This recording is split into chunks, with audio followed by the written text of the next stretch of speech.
Welcome to the online lab sessions.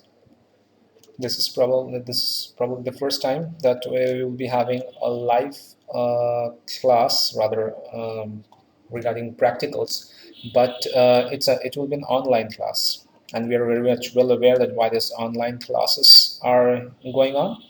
So, though it's not exactly so regarding that experiments will be happening in front of you, or you will be seeing or feeling the chemicals or something like that, but at least you can have the essence of how the experiments goes on, and how it is the observations are, the reactions are.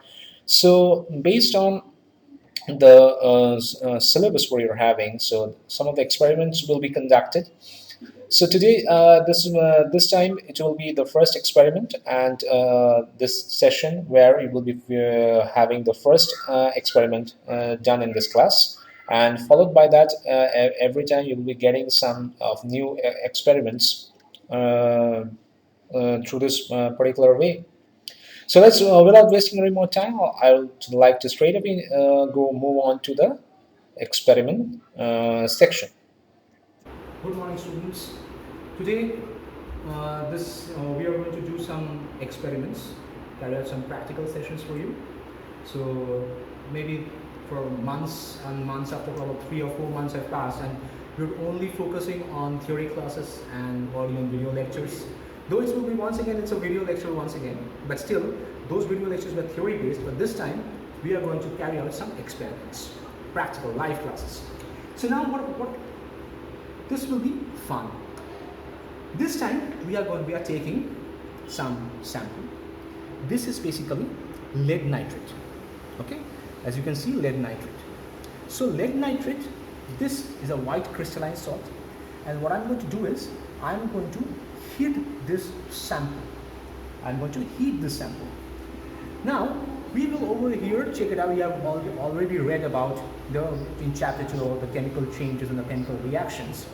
So over there it's a chemical change, of course, so no doubt about that one. But definitely I'm going to ask you, what type of reaction is this? Is it a displacement reaction, combination reaction, decomposition reaction, or a double displacement or double decomposition reaction, any of the one? So let's check it out. Let's see. First we are going to carry out this experiment, and then all the questions will come up, and we are going to sort out the answers accordingly. Alright? Okay.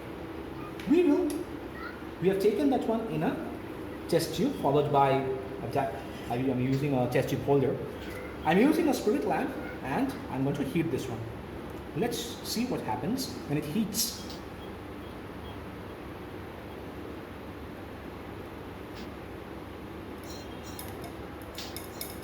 You can, if it is possible, you can listen some decapitating sound.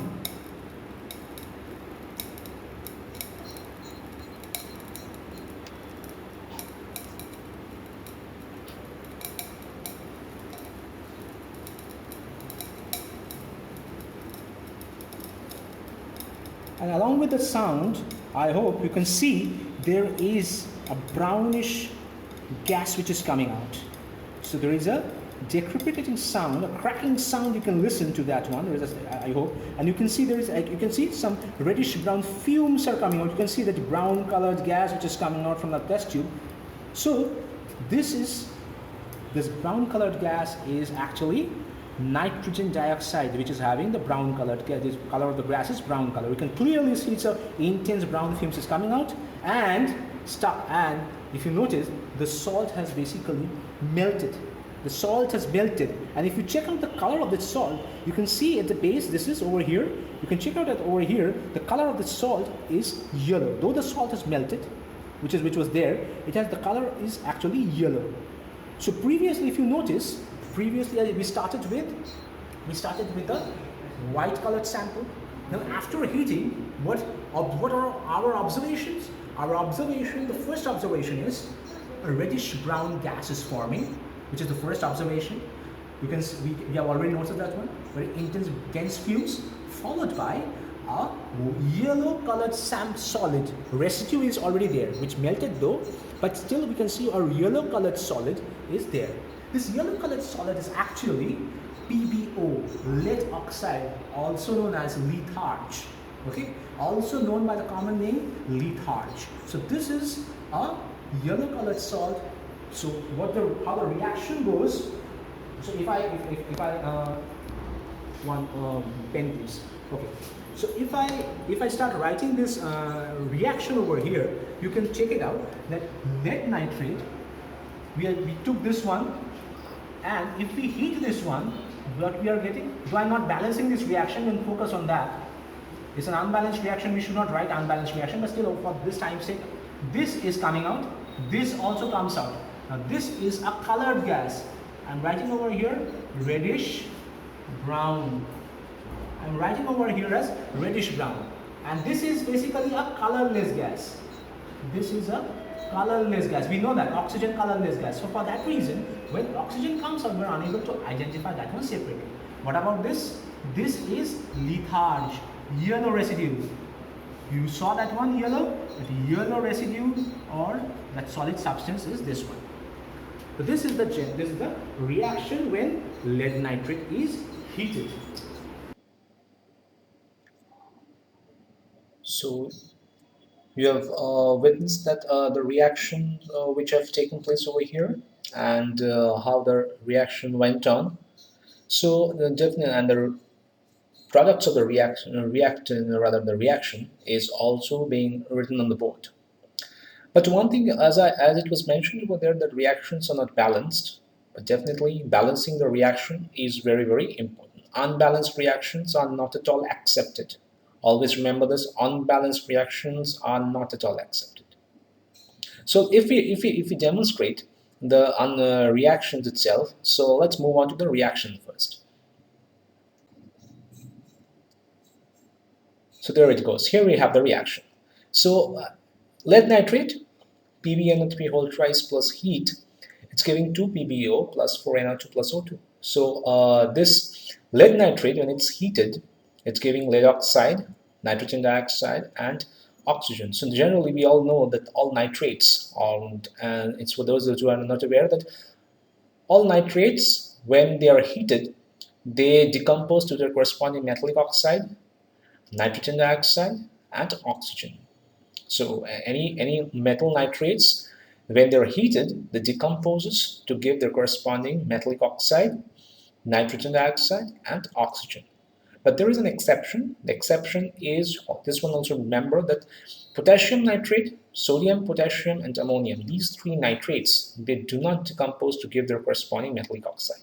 So if you heat potassium nitrate or sodium nitrate or ammonium nitrate, you are not going to get this oxide. That is, you are not going to get this potassium oxide or sodium oxide or ammonium oxide. These things will not occur. So these are metallic, these corresponding oxides. That means cationic oxides will not form. But apart from those, the rest of the metallic oxides will definitely form the corresponding nitrogen dioxide, oxygen, and metallic oxides.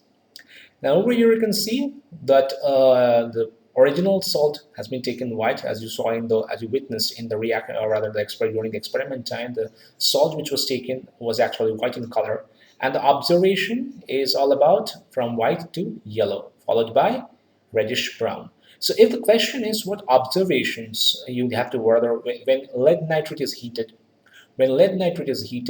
what are your observations? So your observations will not be this reaction. Just make this one very clear.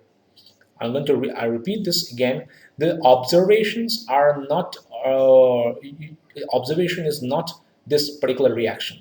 Observation is this. These are your observations. White salt changes to yellow salt. Evolution of reddish brown gas with a pungent odor. These are your observations. Along with this, if you're interested to give this particular reaction, you're most welcome. But the reaction is not at all your observations. Just get this thing very, very clear to you. That is, the reaction which you are seeing over here is not your observation. The observations are what has been stated over here. White salt changes to yellow salt. an evolution of reddish brown gas with a pungent odor. These are your observations. Even oxygen, that is also oxygen is evolution, or evolution of oxygen is not at all an observation, because oxygen is evolving in, you are not being able to identify that oxygen is evolving because oxygen is a colorless gas. And when nitrogen dioxide with reddish brown gas is getting evolved, it's already mixed over there. So now you are unable to follow up or identify whether it's oxygen is coming out or not. But if you really want to rather confirm that whether oxygen is there or not, that is, the reaction states that oxygen is there, but if you really want to confirm this, the presence of oxygen, you just need to do another experiment, which is what you have mentioned over here as extended experiment.